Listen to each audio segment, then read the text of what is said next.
Hello student, स्वागत है आपका इस वीडियो लेक्चर पर। और आज हम पढ़ने वाले हैं द्वंद्व योग विधि से वर्ग। द्वंद्व योग विधि से वर्ग कैसे ज्ञात किया जाता है ये हम इस वीडियो में जानेंगे। तो अंत तक इस वीडियो के साथ बने रहिए और आप इस द्वंद्व योग विधि को पूर्णतया समझ लेंगे। ठीक है, तो सबसे पहले हम समझते हैं द्वंद्व योग क्या होता है। तो द्वंद्व योग का अर्थ होता है जैसे कि आपको एक अंक का द्वंद्व करना है, एक अंक का द्वंद्व योग करना है। तो इसका अर्थ यह है कि मान लो कोई संख्या ए है, ठीक है, कोई संख्या ए है, इसको द्वंद्व योग करना है तो एक का स्क्वायर कर दीजिए। यही हमारा क्या होगा, एक अंक का द्वंद्व योग होगा। जैसे कि 3 का द्वंद्व योग करना है तो 3 का क्या कर देंगे, स्क्वायर कर देंगे। ठीक है, अगली चीज आती है दो अंकों का द्वंद्व योग। दो अंकों का द्वंद्व योग, मान लो ए और बी दो अंक है, ए और बी दो अंक है, इन दोनों अंकों का द्वंद्व योग करना है तो क्या करेंगे, इन दोनों का गुणा कर दो, इन दोनों का गुणा और इनटू में क्या लगा देंगे, 2 लगा देंगे। ठीक है, जैसे कि मान लो 3 और 4 का द्वंद्व योग करना है तो 3 इंटू 4 इंटू क्या कर देंगे, 2 कर देंगे। ठीक है, अगली चीज, यदि 3 अंकों का द्वंद्व योग करना हो तो 3 अंकों का द्वंद्व योग का मतलब क्या हो गया, ए इंटू ए बी सी, 3 अंक हो गया। तो इसमें क्या करना है, ए इंटू सी करना है, ए इंटू सी यानी कि किनारों वालों का आपको गुणा करना है और इंटू 2 करना है।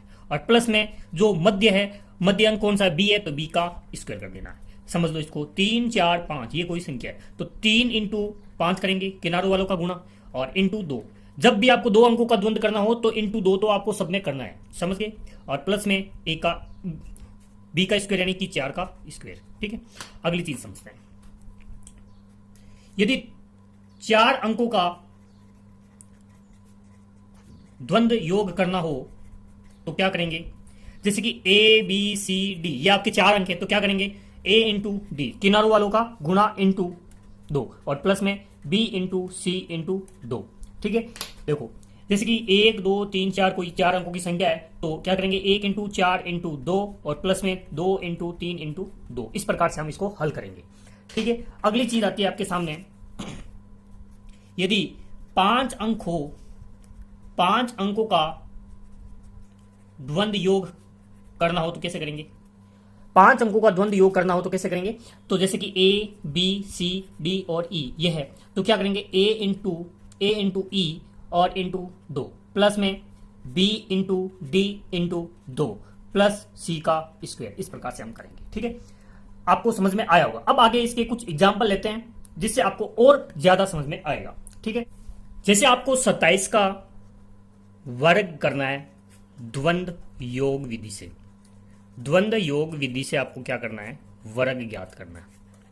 ठीक है, तो इसको कैसे करेंगे, तो आपके सामने कितने अंक दिख रहे हैं, 2 और 7, यानी कि 2 अंकों की संख्या दिख रही है।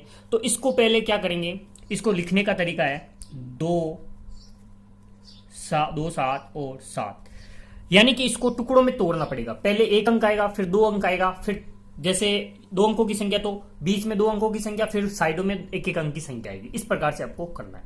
तो इसके अंदर खंड कितने बन गए, इसके अंदर खंड बन गए 3, इसके अंदर खंड कितने बन गए 3, तो 3 खंड बना दो, 1 2 और 3।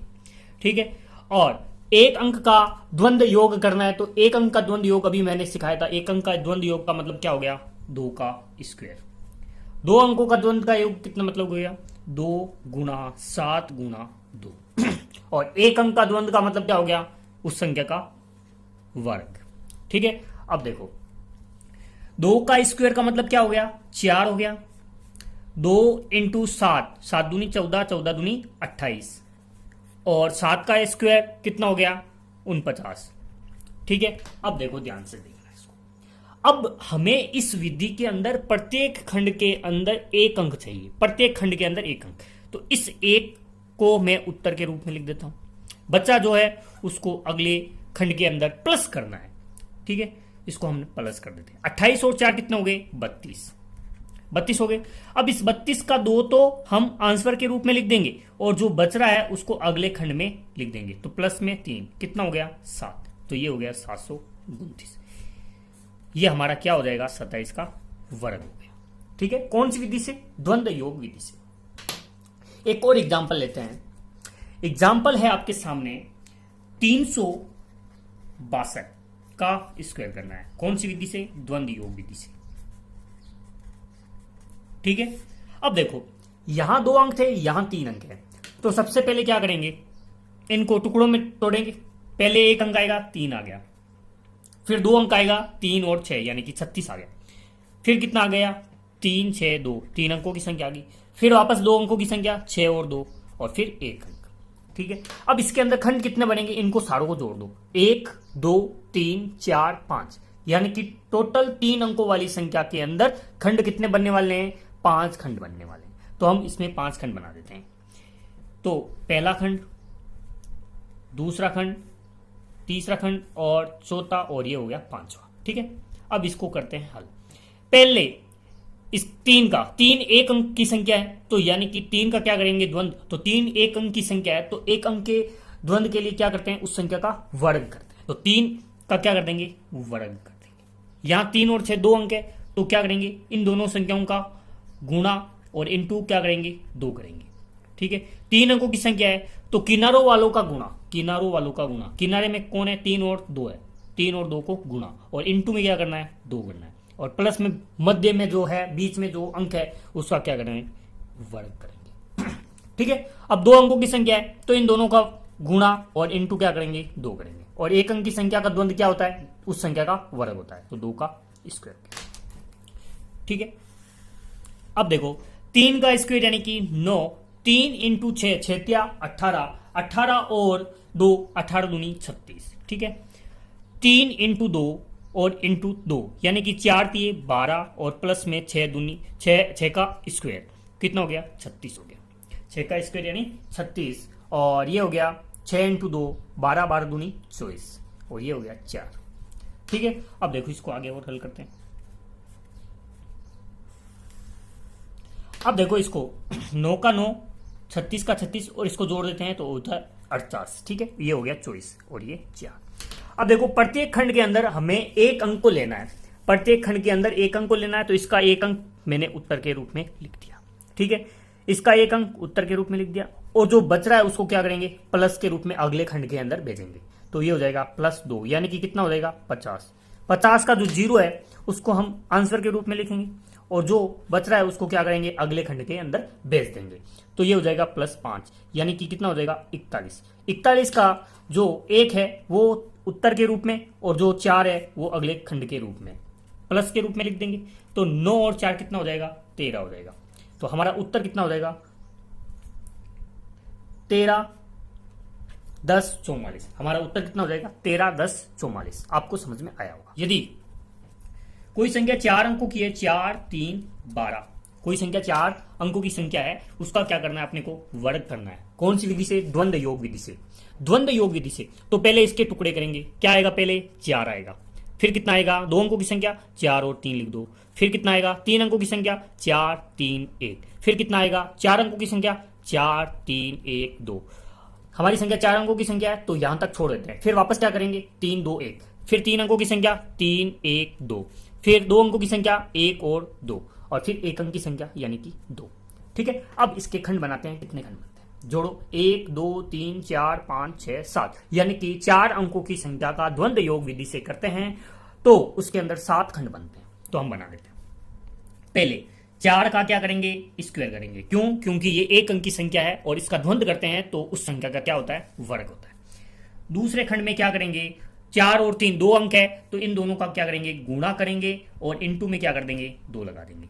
ठीक है, अगली संख्या कितनी है, अंकों की है, 3 अंकों की है, तो कितना हो जाएगा, 4 इंटू 1 इंटू 2 और प्लस में 3 का स्क्वायर, यानी कि किनारों वालों का गुणा इंटू 2 करना है। 2 अंकों की संख्या के साथ 2 गुणा आपको हमेशा करना है। ठीक है, और प्लस में मध्य अंक का स्क्वायर करना है। ये हो जाएगा किनारों वालों का 4 इंटू 2 इंटू 2 और प्लस में 3 इंटू 1 इंटू 2, फिर इनका 3 इंटू 2 प्लस में 3 इंटू 2 प्लस 1 का स्क्वायर। ठीक है, 12 2 अंकों की संख्या है, तो 1 इंटू 2 इंटू 2, और ये 2 1 अंक की संख्या, तो 2 का स्क्वायर कर देंगे। ठीक है, 4 का स्क्वायर कितना होता है, 16, 4 दिया 12, 12 दूनी 24, 4 दूनी 8 प्लस में 9, 4 दूनी 8, 8 दूनी 16, प्लस 3 दूनी 6, 3 दूनी 6, 6 दूनी 12, 12 और 1 13, ये हो जाएगा 4 और ये भी हो जाएगा 4। ठीक है, अब देखो इसको आगे करते हैं। 16 का 16 लिख दो, 24 का 24, 8 और 9 कितना हो गया 17 और ये हो जाएगा 22। ठीक है, अब इस प्रत्येक खंड के अंदर एक अंक होना चाहिए। इसके अंदर एक अंक है, उत्तर के रूप में लिख दो। इसके अंदर एक अंक है, उत्तर के रूप में लिख दो। इसके अंदर 2 अंक है, तो एक अंक तो अपने को उत्तर के रूप में लिखना है और जो बच रहा है उसको अपने अगले खंड में प्लस के रूप में लिखना है। तो प्लस 1 कर दो, कितना हो जाएगा 23। इसका एक अंक यहां लिख दो और जो बच रहा है उसको अगले खंड के अंदर भेज दो। तो कितना हो जाएगा 17 और 2 19, 19 का 9 उत्तर के रूप में और 1 अगले खंड में, प्लस 1 यानी कि 25। 25 का जो 5 है वो आपको उत्तर के रूप में लिखना है और जो बच रहा है उसको प्लस 2 के रूप में लिख दो, यानी कि ये हो जाएगा 18, 59, 33, 44। ये हमारा क्या हो जाएगा उत्तर हो जाएगा। वीडियो के बारे में कमेंट करके जरूर बताएं। साथ ही वीडियो अच्छा लगा है तो इस वीडियो को लाइक जरूर करें, शेयर जरूर करें और जिसने अभी तक इस चैनल को सब्सक्राइब नहीं किया है वो इस चैनल को सब्सक्राइब जरूर कर दीजिए। धन्यवाद दोस्तों, आज के लिए बस इतना ही।